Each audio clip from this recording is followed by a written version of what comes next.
Everyone,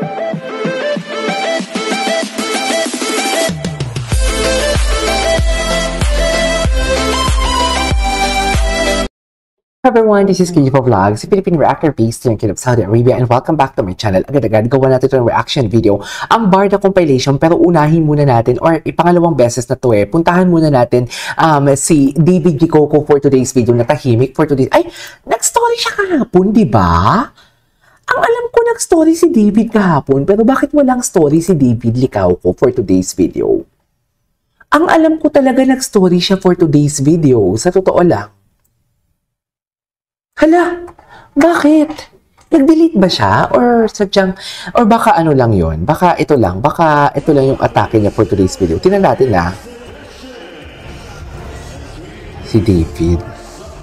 Well, I don't know. Feeling ko alam din naman ni David, or may idea din naman siya na pinagpupiestahan siya ngayon ng mga fans niya. It's either pro-Barda or anti-Barda. Alam niya din naman siguro yun, di ba? Na may nagdudut sa... Alam niya yun na may nagdudut sa kanya. Pero alam niya kaya na may nag-aano sa kanya, na may mga gumagawa sa kanya ng kwento. Alam niya kaya yung, nababasa niya kaya yung mga comments, napapanood niya kaya ang mga reaction videos, ano kaya ang ano niya, ano kaya ang mga thoughts niya kaya and opinion sa mga napapanood niyang video, lalo na kung ang mga binabalita ay hindi totoo. No? Ano kaya yun? Ano kaya ang chika niya? Naku, curious lang ako. Paano niya kaya natitake ang mga ganitong klaseng criticism, mapa-constructive man, or kinikriticize siya? Diba? Sa bagay, unbothered yan si Ginoo. Pakiba naman niya. Diba? Ay, hello.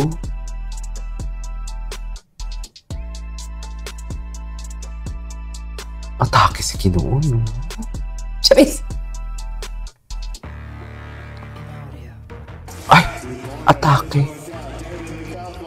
Atake, ito pala yung laro ni Ginoo. Kaya pala napa-IG story si Binibining Clay. Kaya pala napa-IG story ang Binibining Clay. Di ba first day pumunta si Binibining Clay? Tama? Si Barbie, ginalingan naman pala. Kahit lot-lot, pero ginalingan. Di ba?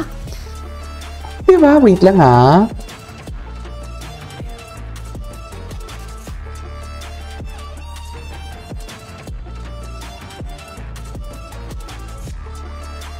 Diba? Kaya pala napa-IG story kasi ginalingan naman pala talaga for today's video. Ito andyan si ate girl mo sa courtside. Kung may relasyon yan sila, hindi yan magpapakita for today's video. Tsaka klarong-klaro na din naman yung ginawa nilang kwento na si David for business purposes ang punta niya doon sa what do you call si Siargao. Ginawan talaga siya ng kwento, mga mami. Sa totoo lang, naawa talaga ako kay David. Hindi totoo lang din naman kasi yan din naman yung purpose bakit ako gumagawa ng reaction video Aside sa nag-i-enjoy ako, dinedefend ko din naman yung Barda. Hindi ko talaga lubos maisip for today's video. Hindi ko talaga lubos maisip na gaganito ako sa isang artista. Promise. Alam nyo ba dati? Sinasabihan ko talaga yung mga ano ba yan, gumagastos kayo papunta dyan, gumagastos kayo, nagpapagod kayo, nakikipagbaldagulang kayo. May friend kasi ako before, si Adriel Pascual. Adriel, shout out sa'yo. As in, nagsasabi talaga ako, ang judgment mo naman, gumaganon talaga ako. Tapos yung mga pakilig-kilig, mami, kinukutsa ko talaga yan. Oo, fan din naman ako ng mga artista. Pero hanggang kilig-kilig lang ako, hindi ako yung to the point na parang ipagtatanggol talaga sila. Kaya ba naman, di ba, hindi naman nila ako kilala. Diba? Kaya ba naman, bakit ko sila ipagtatanggol? Hindi naman nila ako kilala and hindi naman nagmamatter ang boses ko. Pero kung diehard ka din pala talaga, no? Kung diehard ka pala talaga, laing gijaya bala ang impact sa imo. Charis, naintindihan niya yun? Siyempre, hindi nyo naintindihan. Iba lang yung nakakaintindi dito for today's video. Ang sabi ko, iba talaga yung impact pag binahal mo talaga yung tao. Kasi parang ganito yun Di ba si Barbie, binabash-bash ko yan before? Pati yung mga GMA singers, mami, basher ako ng GMA 7, kung alam nyo lang. Basher ako, mami, pati yung mga nagsimula talaga yan sa mga singers nila. Kasi syempre, kapamilya talaga ako.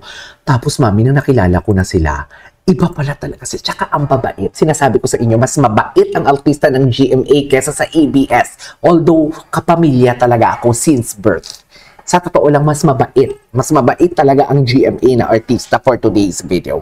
Wala akong masabi, wala akong maipintas sa kanila for today's video.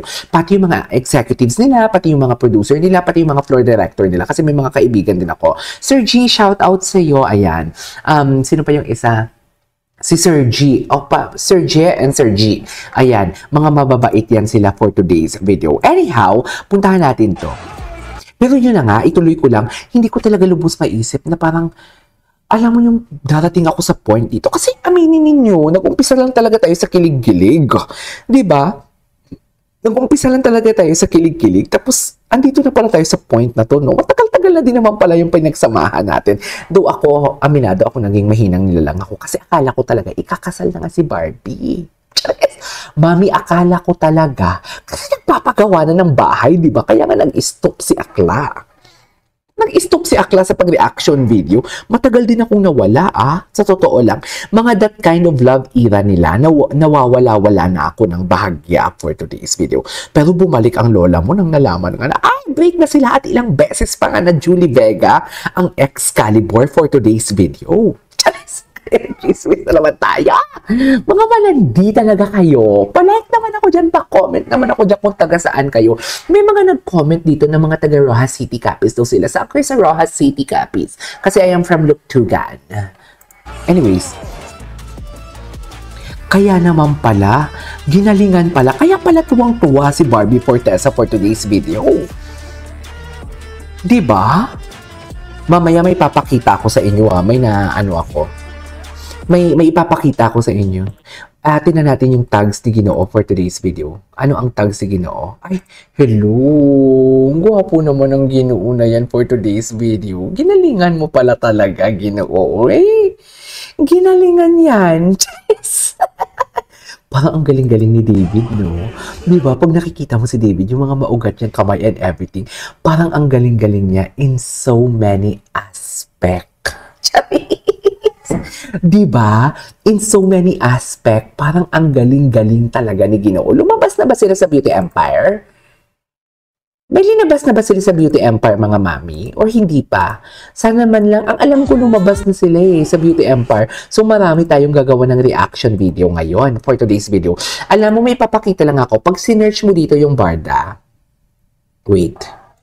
Barda. Pag sinearch mo dito ang Barda, isa lang talaga yung na-analyze ko, no? Tama nga naman talaga. Pag walang relasyon, vocal ka, wala kang pakialam sa sasabihin ng tao, kahit ang act nyo is parang naglalampungan and everything.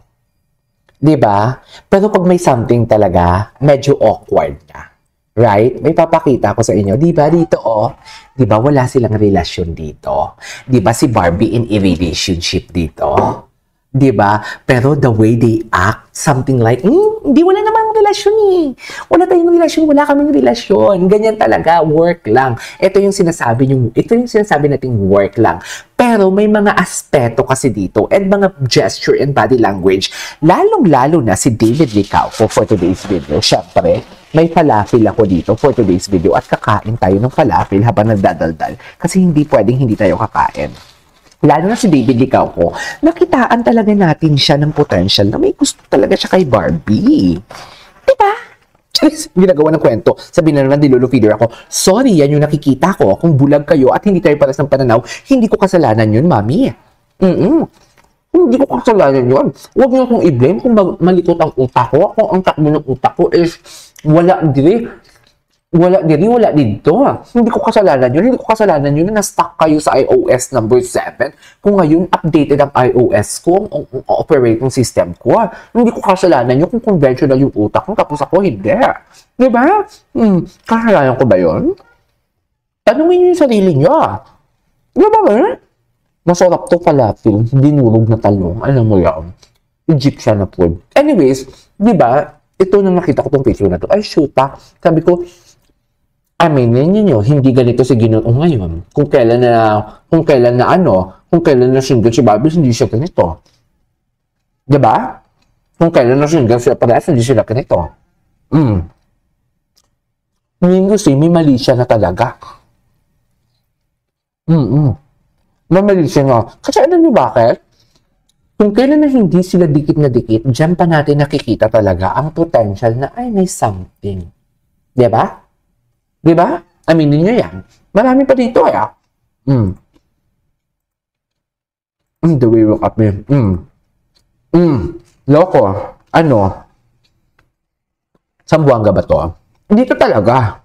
Dito talaga. May pagka, ano talaga to? May pagka dominante. Dito, medyo halata talaga din sa Ginoo. Na may giggle factor. Ay, okay. Ano ulam nyo? Ano ulam nyo for today?